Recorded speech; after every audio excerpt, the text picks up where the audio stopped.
Welcome to the Aging Well podcast, where we explore the science, stories, and strategies behind living a longer, healthier, and more purposeful life. In this episode, we welcome Daniel A. Miller, best-selling author, entrepreneur, creative spirit, and nationally ranked senior tennis player. At 82 years young, Daniel was thriving in every sense of the word. His latest book, The Way of the Wave, Nature's Model for Navigating Life's Currents, offers a powerful message. Aging well isn't about clinging to control, but about learning to ride life's natural rhythms with acceptance, presence, and trust. Drawing inspiration from the flow of nature, Daniel shares how letting go of expectations, attachments, and the illusion of control can help us become more resilient, deepen our relationships, and live with greater peace and purpose as we age.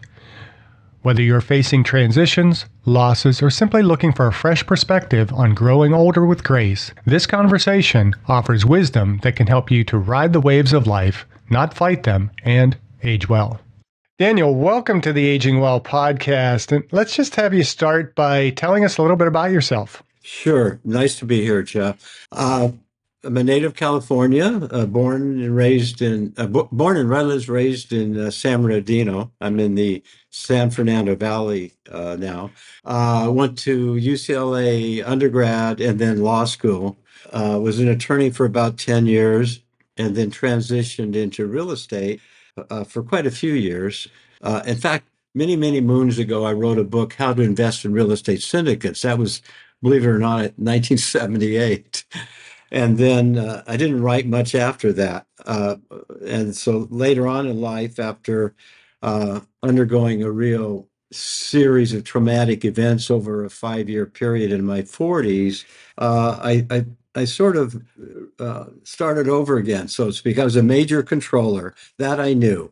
In work, I was controlling. At home, I was controlling. It was Father knows best at home. But that didn't work for me. I was successful career-wise, financial-wise, but I didn't feel successful internally. And that's how this last book evolved. It was during that time I went to the ocean. I went to the Santa Monica and just sat on the rocks looking at the waves, and as I did, I was just struck and sort of almost mesmerized by their endless variety, the unpredictability, just the power, the awesome power. And having done a little body surfing when I was younger, I just instinctively, intuitively knew that therein somehow lies the keys for me for the healing that I needed to go through and to lead a little, fuller life. Because when you're out there in the water, the waves are in control, not us. And if we really want to get by in any meaningful way, we need to find ways to align with them, to go with the wave, not against the wave. And so that led to some writing and journaling. And this is in the late 80s at this time. And during COVID, we had so much time as moving boxes from my garage files out to we have a storage shed. And I came across 15 chapters of a book that wasn't published that was called The Wave. That I almost had forgotten about it. And I started looking it over, and back then I didn't know enough about it. I felt I sort of knew what the idea was of going with the wave, but I couldn't explain it well. And I didn't have enough life experiences, so to speak. So I said, well, maybe now, maybe now. And this would be my late 70s. Let's try it again. And so I said, writing books, I love them. I love to do that. It takes a lot of time and effort. Fortunately, I'm not like a professional writer where I could have to get up every day and write and write and write. I don't have to do that. So my books take 5 or 6 years, and I ended up with The Way of the Wave, and I'm very pleased with it, very proud of it. It's definitely a more personal book than my others, mainly my personal stories. So today, I'm still a little involved in real estate. It finances my other things that I love to do, so to speak. I enjoy painting. I write poetry sometimes, and I'm a very avid, passionate tennis player. So I feel my life is full at 81 years old. I feel very blessed. And you are thriving at 81. So you're still competing athletically, you're running businesses, you're writing your books. What does aging well mean to you personally? Aging well to me means, it sounds strange, but just feeling good every morning I wake up. I just, I feel good. I feel positive. I look forward to the day. I've definitely learned my limitations, especially on the amount of energy I have to do things. I know I need to exercise every day, whether it's tennis or going to the gym. Every morning I get up, first thing out of bed, I have my morning stretching routines. And I feel life is so full. And I feel very blessed because, in the last year, I've lost some very close friends. And so I see that happening. So I try to it makes me just more aware of how blessed I am and not to focus really on what I can't do, but what I can do, what I'm still able to do. Uh, one of which is to be of service to others. And hence writing the book. And so you dusted off the book, it sat there for a while. What inspired you to write The Way of the Wave? And how does this differ from your earlier work? Because I know you've written a couple other books as well. Yeah, I would say it's more an expansion of what I've written about in Losing Control, Finding Serenity, and the Gifts of Acceptance. Um, it's a different kind of book in the sense that there's short chapters with mainly some of my stories or some of my family stories that they gave me permission to include. That was very important. And it's my hope. It's more of an interactive book. As you know, at the end, I have inquiries and reflections. So my hope is that, mainly the things I've struggled with, which I call, the obstructors to riding the wave. I'm hope by highlighting those and talking about those through these questions is the reader maybe and examine their own lives and see how much of it applies to them and maybe what they can do to improve their lives. For example, like one of my biggest challenges is overcoming my propensity to judge. uh, you know, I call myself a former controller, but I still judge too much. And the main difference, I'm much more aware of it. And I know it's not good for me because, when I'm judging, I'm focusing on someone else, not me, right? And so I examine, why do I judge so much, um, and why do I expect so much? So these are the things I get into. I don't come to definitive answers sometimes. It's as much as raising the questions and becoming aware of these propensities. And because those are the things, when we talk about, the idea of going with the flow, yeah, that's great. It feels good, but how do you do it? It's more like, or how do you stay on it? If you're in the zone, how do you stay on the zone for, let's say, a little longer time rather than sort of falling off? And this book identifies those so-called obstacles that remove us from the natural flow of life. And then I try to highlight those, what I call wave enhancers, that enhance the flow, that maintain the flow, and main ones being trust and acceptance. Yeah, I really enjoyed the kind of the organization of the book, the kind of to sound cliche, the flow of the book. Thank you. But one of the key ideas of the book is letting go of control, which I think most of us probably have a lot of problems with that. I know I do personally. Why is it especially important as we grow older? Why is it what? I'm sorry. Especially important to kind of let go of control as we get older. Oh, okay. Well, let me start with this. I think controllers, or when we have a propensity to control, I'll speak for myself, is you feel insecure when you're not controlling. There's an underlying fear or discomfort. And I remember reading Alan Watts many years ago. He expresses it a little differently. Is like when we seek security, we become more insecure. So when we try to control or get control, I feel we're more out of control. Our lives can get out of control. And what happened with me, it just disconnected close bonds, especially with my son and friends. You can't. It's difficult to have intimacy when you're too controlling. So there's that loss of bonding, connection, allowing people to open up to us, you know. And so, but in terms of the way I speak of it, is we restrict our life currents. That's why I talk about and write about what I call limited thinking. It's sort of like, to me, limited thinking is sort of a control device where we're refusing to let go of our hardcore beliefs or ways of doing things. The status quo is somehow too important to us, or we're fearful of changing the status quo. So in many ways, I look at it as it control when we are able to give up or let go of some control, it frees these life currents.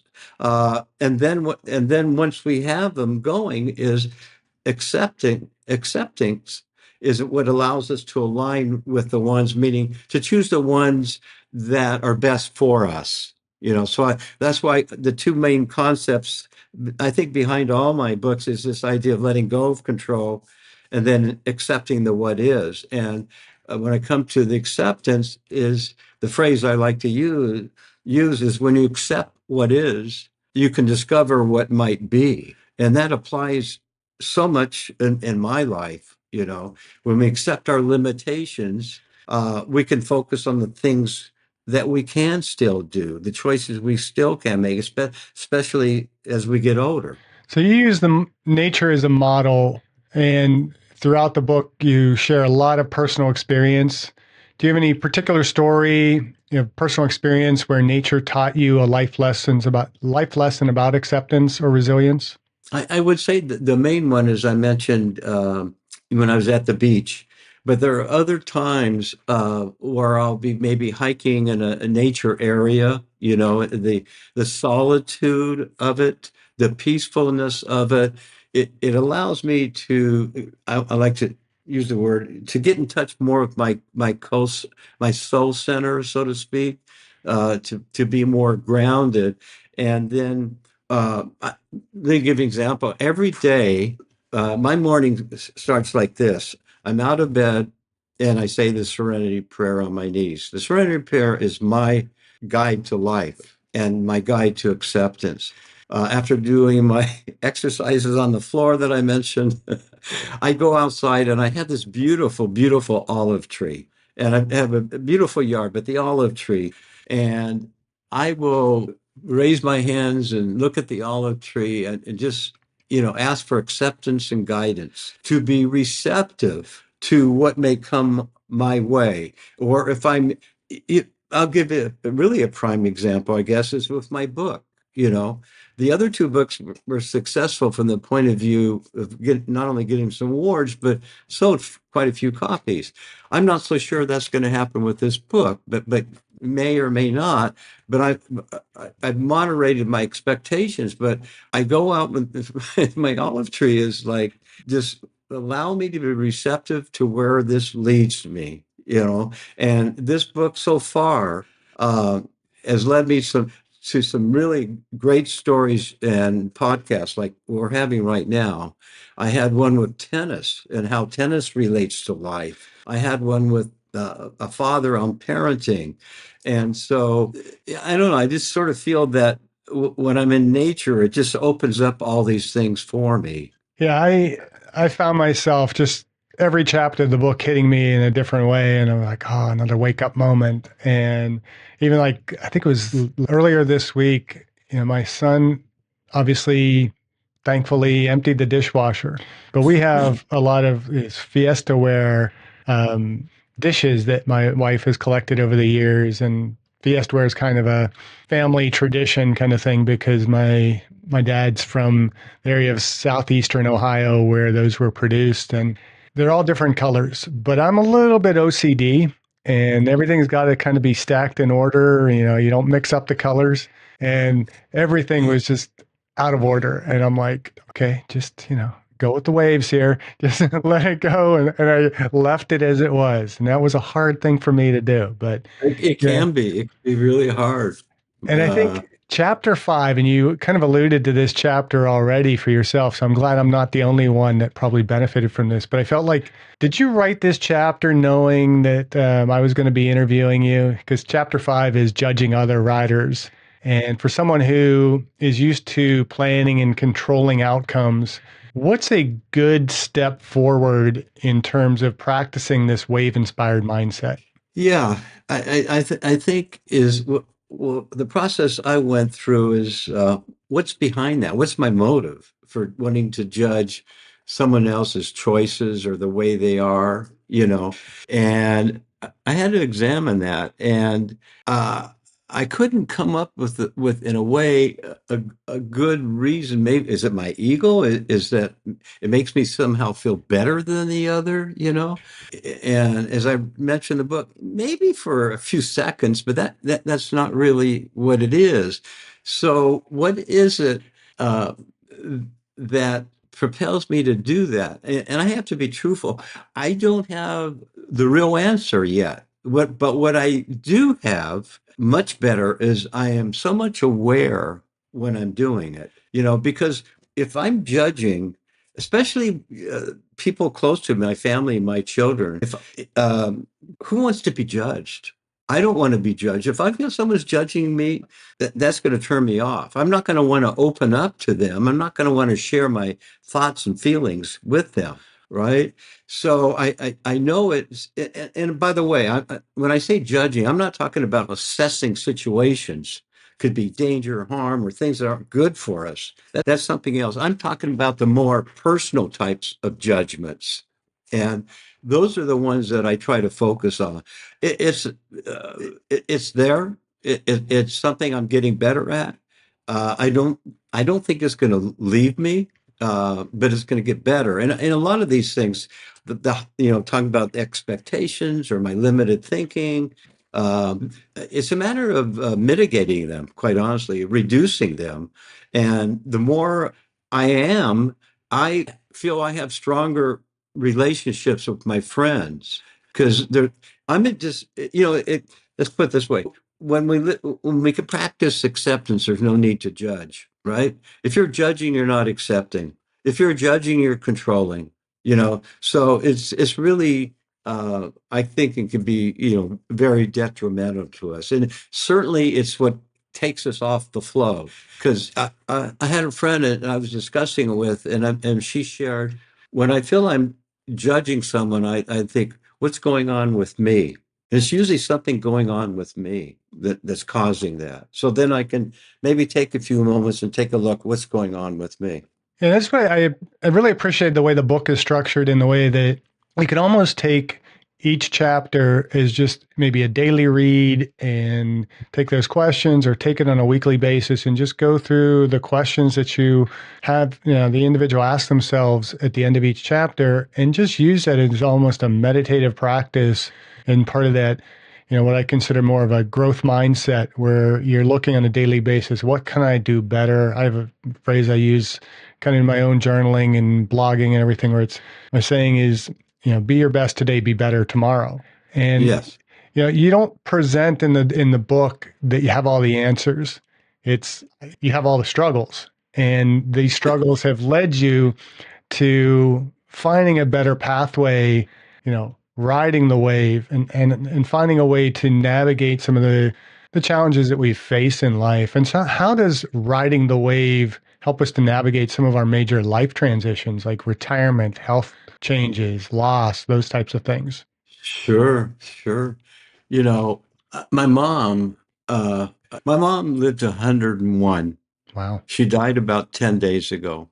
Sorry for your loss.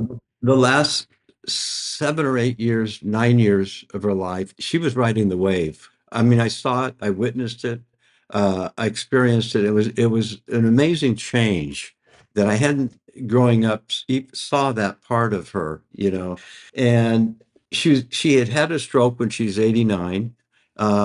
she faced it, she dealt with it, went through physical therapy, and then with time you start losing certainly your physical limitations.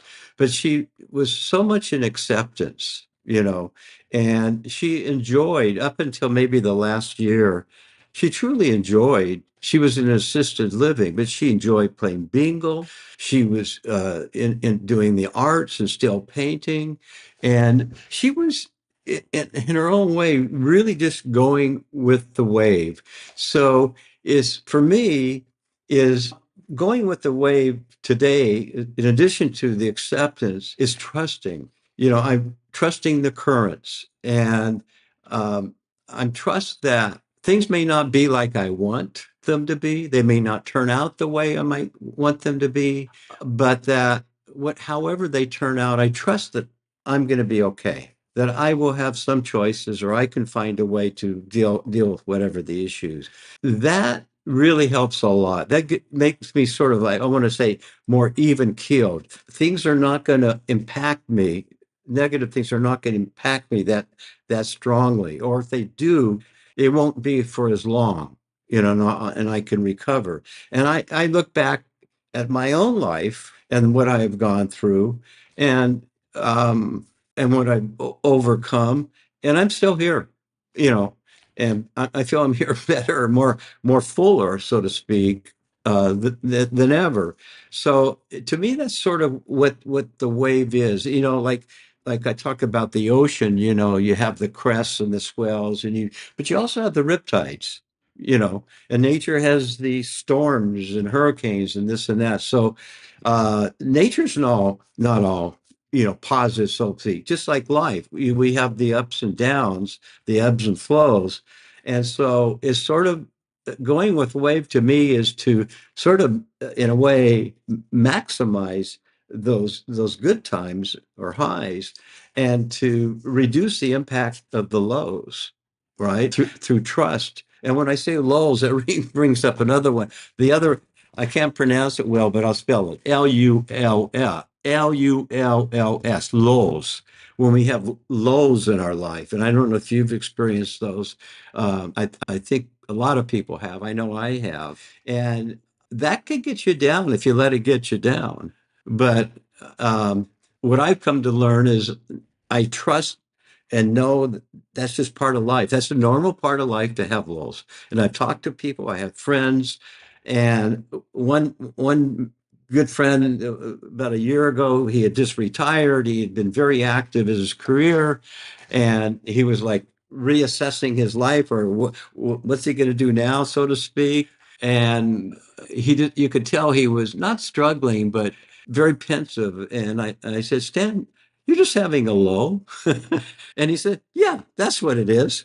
And it seemed to sort of take that pressure off, because for me, the struggle I had with flows is feeling, well, I'm not being productive, And is it okay not to be productive? Yes, it is at times. Yeah, it is. Yeah, it's interesting how we kind of put a lot of this stuff into our own perspectives. Like for myself, being an exercise physiologist, I think the more physiological kind of aspects of the ups and downs and whatnot. And I had a friend recently really gave me a nice analogy that I guess her mother had told her. It's like you can't live at the top of the ECG, which means, if you're trying to live at the top of the ECG, you're flatlining, which means you're dead, right? And we Okay. need those ups and downs because the ebbs and flows of life are really what stimulate growth. I mean, for me as a physiologist, you don't have true homeostasis. You always have ups and then downs, which cause us to correct.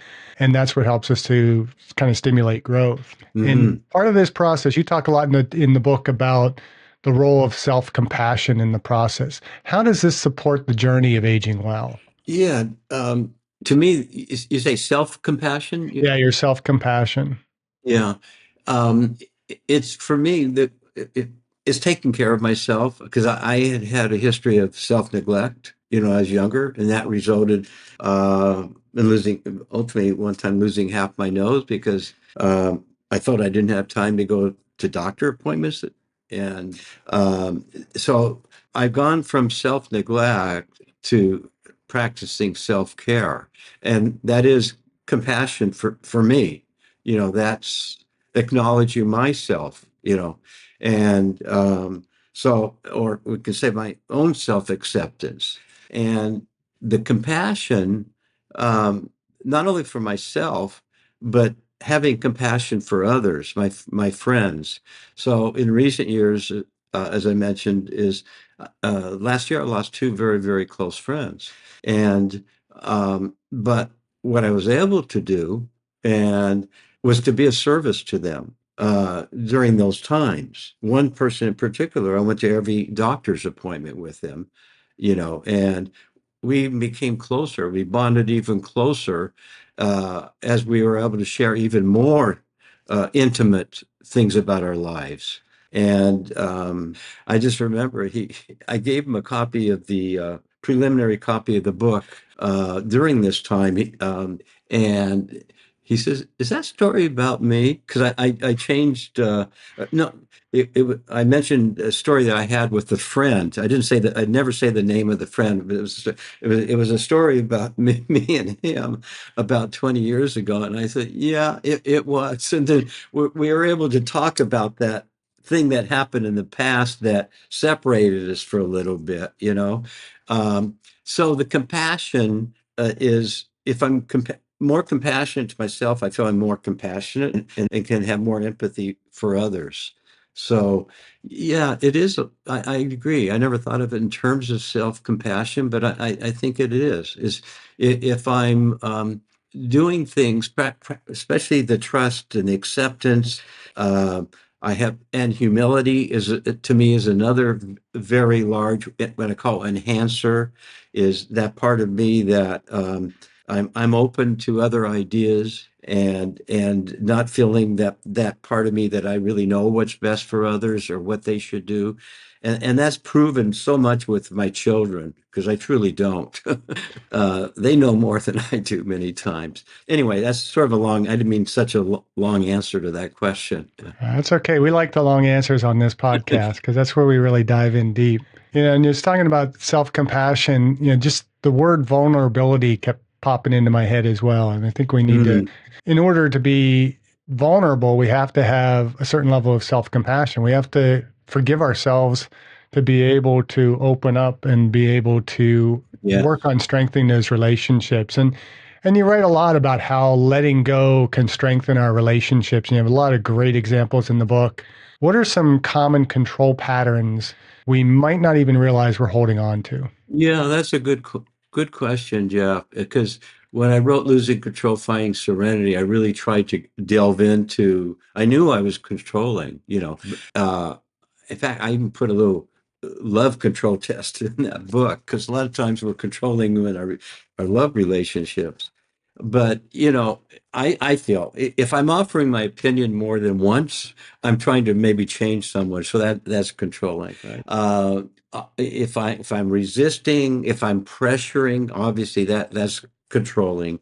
But there could be subtle ones. I may firm my face or sneer. There can be some physical things that are in a way controlling. We can be cajoling or charming to get our way, and that can be controlling. It's just amazing. Judging is control. There's so many ways we're control, and it's these sort of more subtle ones uh, that we're not aware of. And so in pretty much all my books, and this one too, is go through, try to identify, to try to become aware of those patterns. And one is definitely uh, when I'm dealing with someone and I'm getting some kind of resistance, or worst case of uh, being dismissed, especially by my son, is I say, okay, I'm overreaching. I'm probably overreaching here, and I'm getting into that control pattern. So that's one way. And then, quite honestly, I talk to my friends. Do you find me controlling? In which way? How? So. Uh, all those different ways, the self-reflection, seeing how people respond to me. Um, there's usually control involved in there. And so it's a matter of just sort of easing up, letting it go. And so much with my children and particularly is uh, when I'm not controlling and when I could just listen, and I do write a lot about that, is about this attentive listening. If I can listen, and even though I may have the urge to give advice or counsel, I used to do it. And at times I still do it, and all to very bad results, very poor results. So my goal is I will listen, and if I'm not sure that they're asking something from me, and I'll say to my daughters, "Sweetie, are you asking my thoughts on this?" And they'll let me know. I had a story not long ago. We had a sort of family birthday. I have two daughters, and my youngest daughter was struggling at work, a little bit underpaid, overworked, and my eldest daughter was asking questions of her, and I didn't like the answer that one of my youngest daughters gave, and I just jumped into that conversation, and it was dead silence at the table. It just quelled a nice evening. I realized it right away. I called her the next morning and apologized. I'm sorry. And then about a week later, my wife were in the car driving, and my youngest daughter calls again and is talking about again another issue she was having with her boss at work. And I'm just listening and listening. And I said, "Sweetie," again, I asked, are you looking for my opinion on that?" She said, "No, I feel better now. I just wanted to talk about it." And that's so often true, is that I think sometimes people need just to let it out, and to have a receptive ear, and that can be very healing. It really can open up a much deeper bond with the person. Yeah, that was one of the many examples of your personal experiences that I remember from the book that I thought was really, really good. Makes me kind of reevaluate how I interact with my kids. And I honestly, I really enjoyed the book in terms of, I think it's got stuff that any one of us can learn because we are all controllers. I mean, How many if you're not a children do controller, you? you're in denial. How many How many? children do I have? Two. Two. A very strong-willed 16-year-old daughter and coming up on 20-year-old son. Okay. Yeah, and I've That- screwed them both up. So Yeah. you give me I, hope that I, I can actually redeem those relationships over time. So I'll never forget when my youngest daughter was 12 years old. I don't remember what the subject was or what we were telling her to do. And she says, "Daddy, I'm 12 years old now." I'm 12 years old. And she's a really smart 12 years old. I mean, she had her own thoughts and own wisdoms, but it was really sort of cute. But and what I don't know if you found, but what I found over time, couple things is my children know much more about me than I think they do. They know about us. They may yeah, not, say it in those terms, but they really know us, and sometimes I know I didn't realize it actually felt good realizing that, but it's, you know, the thing with our children is my mom in her later years in her 90s, it was really important for her to know how I was doing. Am I okay?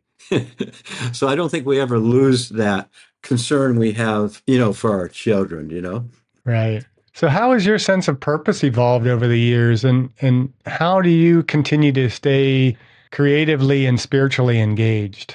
Thank you for that question. Spiritually engaged, as I say, I have my morning prayer, especially the acceptance prayer and prayers for guidance, being in nature, um, mentoring others. There's some people that I mentor, um, being very active. Tennis is just sort of my passion. And I'm going to brag here, but I'm very proud.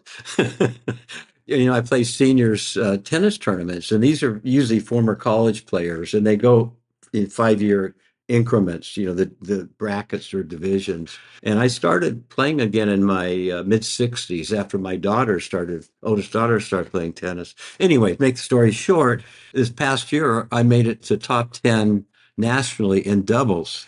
And I'm just not only proud of that, but it is the way I got there, and that's why I really feel it happened about the time I start writing the book about the wave, because I realized that so many things about riding the wave in other parts of my life uh, transition or occur on the courts. I was talking to a fellow tennis player, is that tennis doesn't necessarily create character, but it reveals character. And it's really interesting if you ever played, or it could be in most sports, golf, it really reveals character.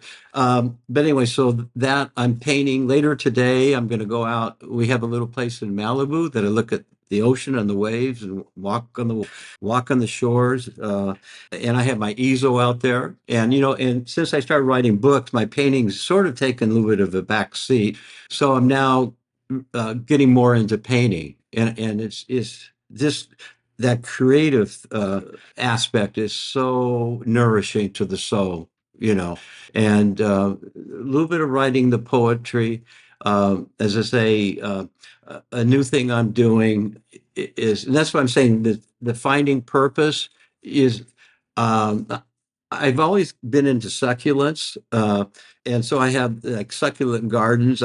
Where I'm at right now in our house, we have these palm trees and these big palm fronds. I've taken them and I'll plant succulents in them, you know. And so the little place in Malibu, I guess I'm almost becoming a landscape designer. I don't know, but I created a rock stream, and with succulents planting around it. So I'm really enjoying creating using the earth and the plants. So that's sort of becoming a new thing. But I try to remain open, curious, and interesting, and things just evolve. Right now I'm involved a little bit with the marketing of the book, and I hope to be speaking on it and carrying the messages that are in the book. But at some time that lull is going to come, I think, and my plan this time is to be know it's normal, and just see.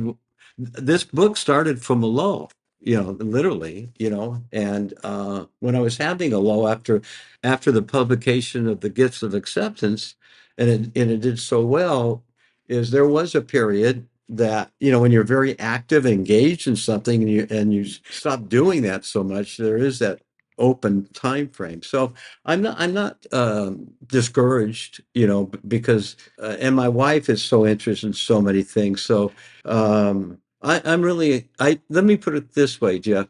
I never for once thought I would be enjoying my life so much in my 80s. Never. Yeah.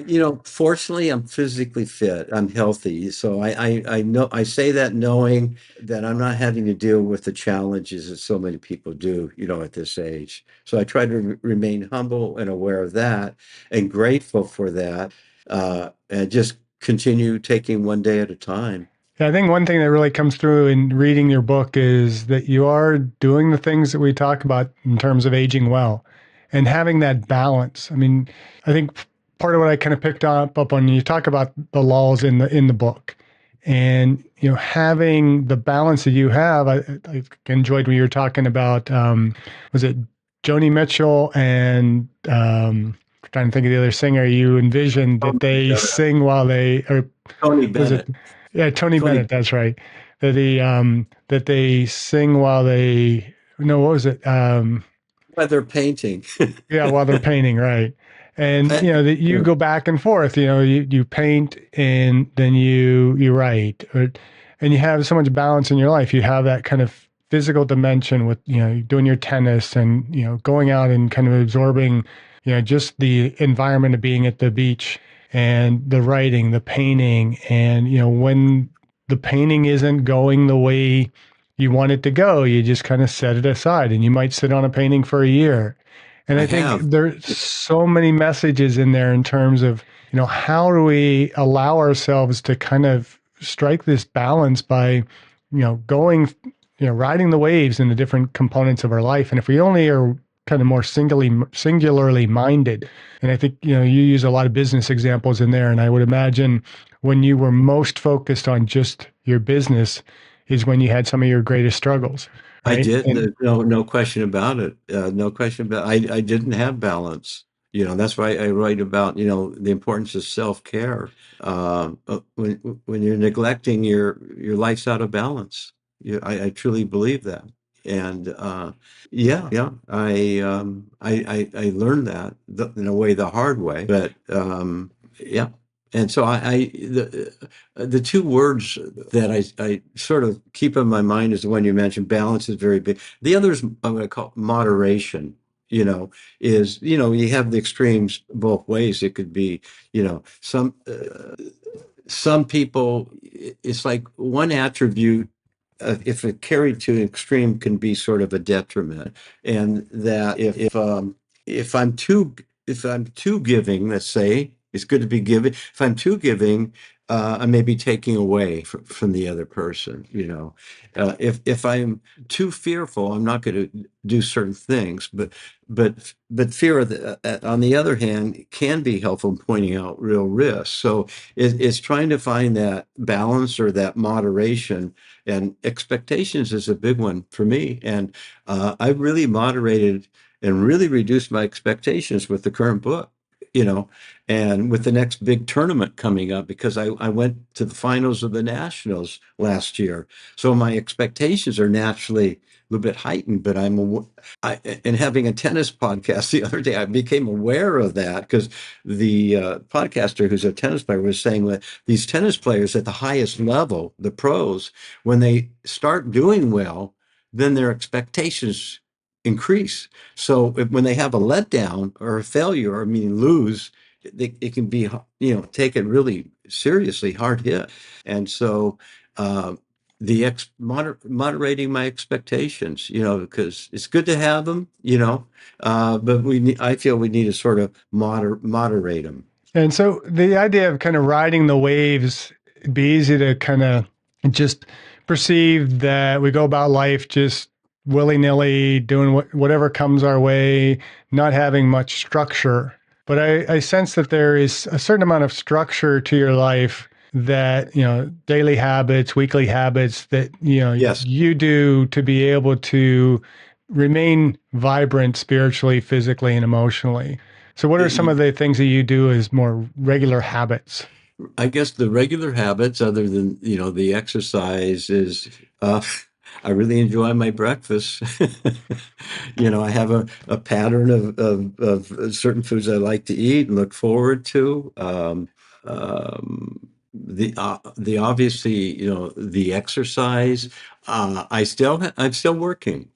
So if you call that a habit, it's a structure. Hmm. I was involved with real estate heavily. I'm still involved. In fact, I share with people, I don't know if I'm going to ever retire. But more I think about that, I'm okay, because even when I write about, and you probably know more about this than me, about um, creating new brain cells by using our brain, especially in different ways, in new ways, is I think it keeps us more mentally acute and healthy. So that I am structured that way. But within that structure uh, is I allow myself leeway. Okay, at the top of my computer, I have a little stick-em note. It says, "How urgent is it?" Question mark. Because I used to have this huge sense of urgency, when I was younger, especially at work. Everything felt, and if I'm not careful, I can get back into that. So I look at that. How urgent is it? 90% of the time, it's not urgent. It truly is not urgent. I just feel it is. But if I can just become aware, no, it's not that urgent, right? And just trust a little bit, So yeah, the structure, my wife and I, we have activities we enjoy doing together.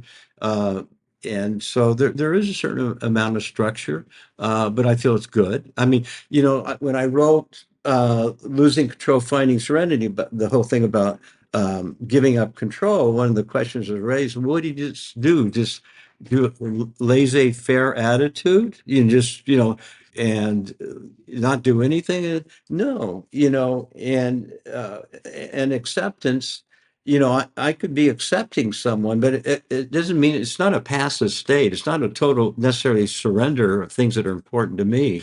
When I'm accepting, I'm looking at the underlying reality of something, and and I may not like it, and that doesn't mean I condone it. But if I see it for what it is, I can then look at what my choices can be. I can align then with the currents that are better for me. So uh, I forgot the question again. That's okay. That Uh, happens in the 80s. happens in the 60s too. I think it even happened in the 40s for me as well. But Yeah.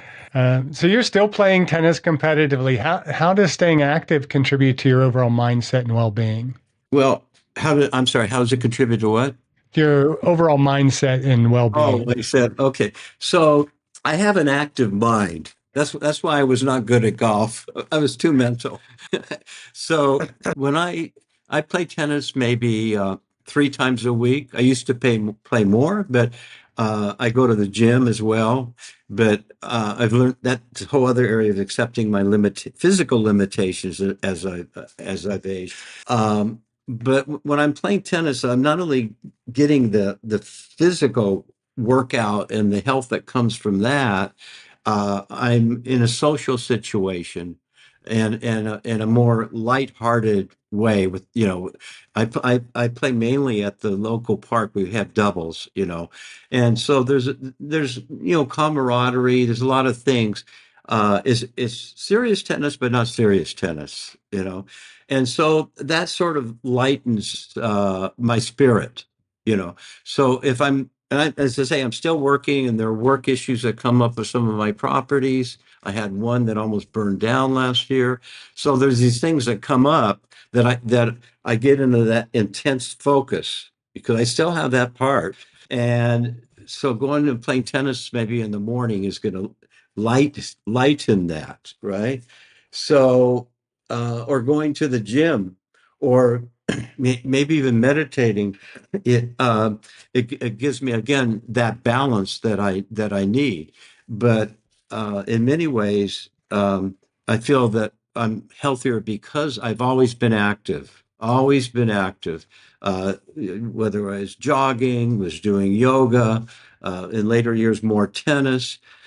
So it gives me just a mental well-being as well as physical. So I just feel that's extremely important. I continue to do that and will. So if you can give one piece of advice to someone in their 60s or 70s that are feeling kind of uncertain about the future, what would it be? Is to embrace the uncertainty, okay, and to avoid getting into this acronym for fear that I use, future events already ruined, is don't start projecting or being fearful or speculating, because most speculating I find are negative speculations. So embrace it, accept it, the uncertainty. And today, you don't have to be in your 60s to have a lot of uncertainty what's going on today. Is embrace it, feel it, accept it as it is, and this lead your life. Do the things that bring you joy, that takes care of you and your loved ones. And that's the best advice, I could offer at this point. So what do you hope for readers and listeners to take away from The Way of the Wave? Thank you for the question. My hope is that they will take away the things that resonate with them, and benefit by some of my own experiences. My I like to use the word guidance. It's not necessarily like how to, but that so they can basically enjoy a fuller, more balanced life, and one with less stress and anxiety. That's the more I'm on the wave or going with the wave, my life is that way. So my hope is that readers can take parts of it, resonate with, and apply it to their lives, to their benefit. That would be super great. Yeah, I think that's a big thing to underscore. It's not a how-to book. And we get too many of those self-help books that are do these, bullet points of things. I think you Yeah. give a avenue for people to be able to be more introspective, evaluate what are they doing in their life, ask themselves the questions that can help them to better ride the waves. Or I'll use Yes. my age well, right? Yeah. So, it's a really, I think, a fantastic book for people to read. It's an easy read, and especially the short chapters. You can Yeah. crank one of those out in 10, 15 minutes in a day and just read a chapter a day, meditate on it, think on it. How can I improve on this? And I think people can really benefit from Yeah, that. thank you. Yeah, that was my intention to make them short chapters. Good attention span with so many things going on today. And I'll mention I narrated this book and I'm very proud and pleased. It was a really enjoyable experience because it was so personal. Is I narrated it and the audiobook it can be purchased through any audiobooks site, including Audible. And I will say that, my website's Daniel A. Miller, where I've written like 150 articles, short articles, again, on the control dynamic, acceptance dynamic, and now a little bit more about the wave. So I invite your viewers to check it out if they like. Okay, so you get the website. Do you do any social media? Yes, through my daughter's help. That's She always just put a me on Instagram a couple months ago, and I'm letting her do that part. A little bit Facebook. I don't do Twitter. So yeah, I'm not a huge social media person, but that could be age, because I don't know, but so no, not too much. I'm letting her handle that. yeah. So I'm guessing your kids are probably about my age, early 60s, late 50s. So they're not Uh, quite that my, Twitter, my Instagram. My son is 50. My daughter Laura is 36. My daughter Lana is 28. Oh, okay. So, So they are young enough to give you your social media help. oh yeah, yeah, yeah, I have, definitely. with a 16-year-old daughter, I have somebody who can be definitely critical of what I should be doing for social media and those Oh, types on of your podcast. Okay, yeah. so you're in that situation. I know Yeah. what you're saying. Yeah. I had my kids a little bit later, so as appears you did as well. I did too. I Yeah. did too. Yeah. So you talked about kind of the website where listeners can kind of connect with you, um, the amount of social media available, but more importantly, where can they find the book? Sure. Amazon, of course, has all three, Apple iTunes. I have it at Barnes and Noble, and I have it this time I have on Google Books or Google Play Books. And so any of those sites, and encourage people to, through their local favorite bookstore. We need to encourage that business. So it can be ordered through them as well. So pretty much everywhere. And hopefully, our local libraries are still ordering books as well. But They are at some. My books are at some libraries, and what I've done on the audio book with the I just learned this that um, it's very inexpensive for people to check out an audiobook at a library, and I priced the audiobook very low for libraries because I want to encourage people that enjoy their libraries and readers. I mean to have access to my books. yeah, I haven't dived into the audio book world quite yet. I know a lot of people really enjoy the audiobooks. I'm still kind of a paper in my hand kind of book, No, and I am too. I am too. But audiobooks are really big, the market. I mean, more and more people, like they're going on a trip or, or driving around, they have that audiobook. So I don't listen to too many myself, but I put it out there for those who do.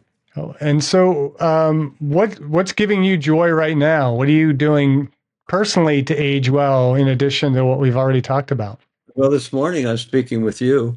So that's one thing. I'm enjoying this conversation. Uh, Likewise. yeah, and I am enjoying speaking. My book covers different subjects. Of our lives. Parenting our children, the aging, sports, work. Those things. So I'm speaking mainly to podcasters or radio interviews on those different topics, and I really enjoy that. I'm doing a little writing mainly on my website, some short blog posts right now, some Q&As that relate to the wave. Probably have about 20 of those coming up. I'm doing like one every week. So I know I want to be still engaged in the writing as well. So right now I'm pretty active. And again, this thing about accepting my limitations, what I'm learning, and I learned this probably at least 5 or 6 years ago, is, when I'm especially engaged mentally, whether it's on a podcast or work, is I have less energy over time. I mean, I could be on something for an hour and a half, and I'm tired, mentally. And so I've learned to take naps in the afternoon. I could never nap when I was controlling, but I can enjoy a nice little, 45-minute hour nap as well. So life is full. Life is full. And what's your favorite subject to paint? Well, this is really interesting because I painted a lot of waves and ocean scenes, which I love. I've gotten into abstract painting in the last 5 years, something I didn't think I could do, and I'm still.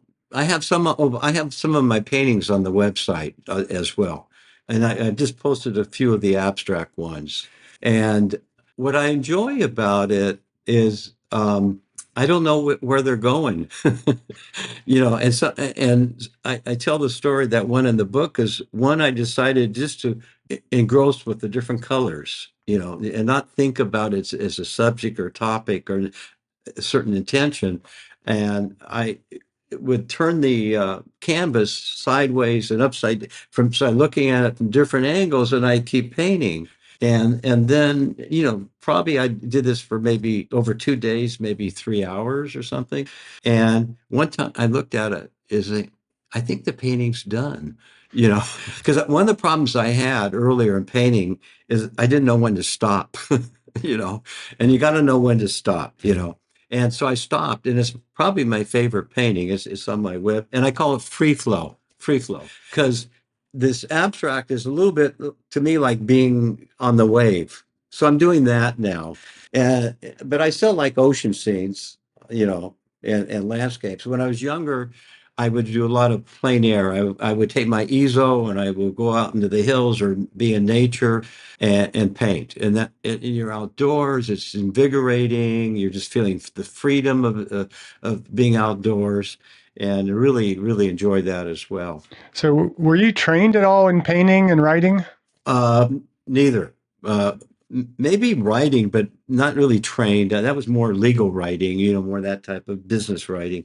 Uh, and painting is sort of an interesting story. I had collected the works of a friend, an impressionist painter, uh, over the years. And one day when I was at his house studio, he said, "Danny, let's paint." So he sat me down. I was in my mid 40s. He sat me down and set a little still life, a little mirror with some fruit being reflected under that mirror. And we painted. And I was enthralled. It was like, oh my goodness, this is so much fun. And I, his name is Paul Eventoff. He's now has a business called the Wizard of Art, and he is a wizard. And I called him a couple months later. Oh, no, I said, can I have another lesson next week? He said, no, just go paint for 6 months. And I did.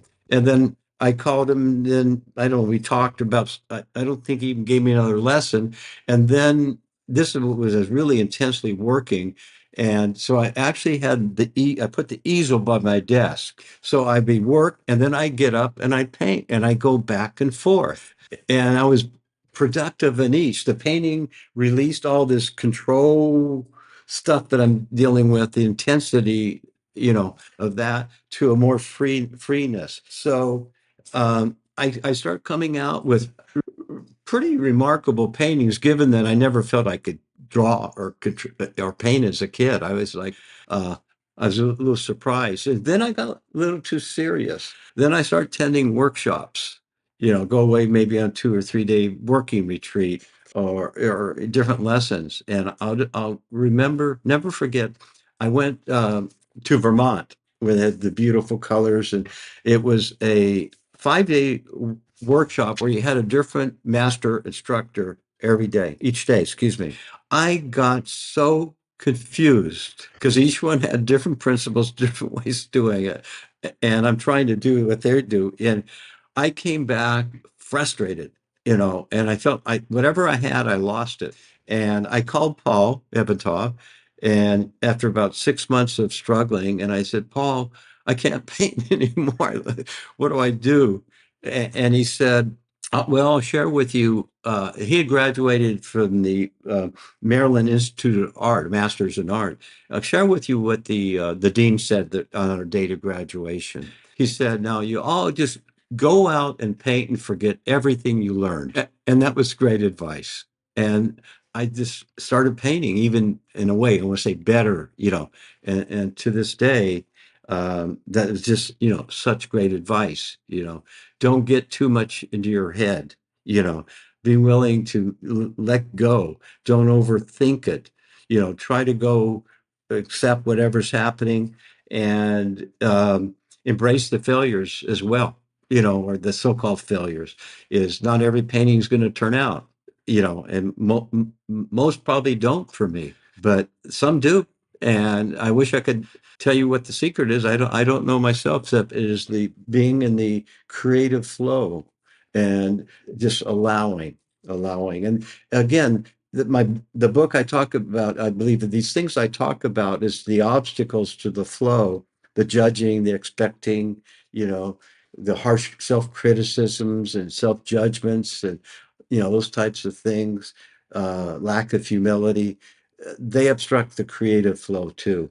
And so that's what I also hope that readers will take away, that what I write about and the subjects I write about can apply to so many of their life arenas, And what I'm hearing too is that if we are controlling, we may kind of go down a pathway of, okay, I'm going to start pursuing art so that I can be less controlling in my work environment. And we suddenly start to become controlling in that art in the art. environment. And Yes, so it's a matter of learning to let go of control in all aspects of our lives and yes, try and be as balanced and multidimensional as possible and just go with the flow. you got it. Yeah. Yep, you got it.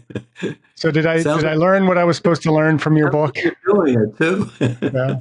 Well, time will tell. We'll see. I mean, one thing I really got from the book is that this isn't a fix-all. It's not like you're going to read the book, you say, okay, now I'm just going to ride the waves. I'm not going to be controlling.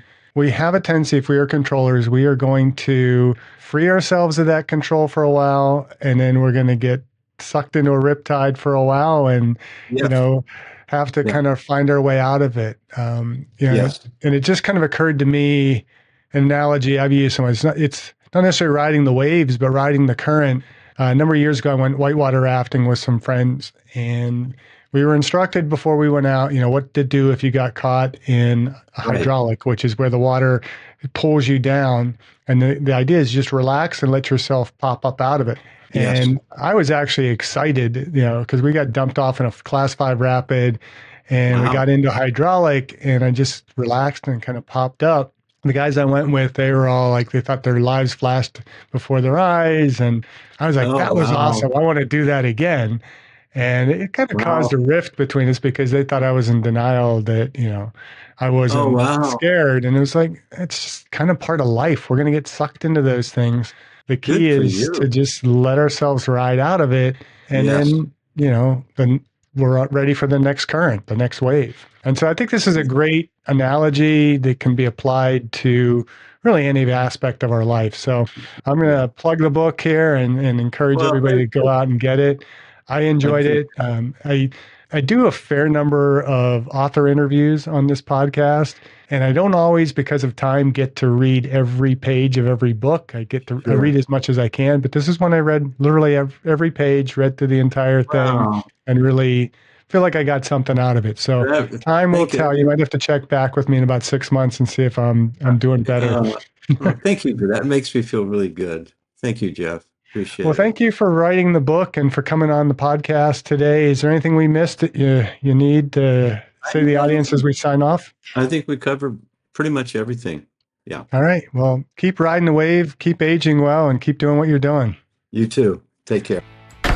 Thank you for listening. I hope you benefited from today's podcast. And until next time, keep aging well.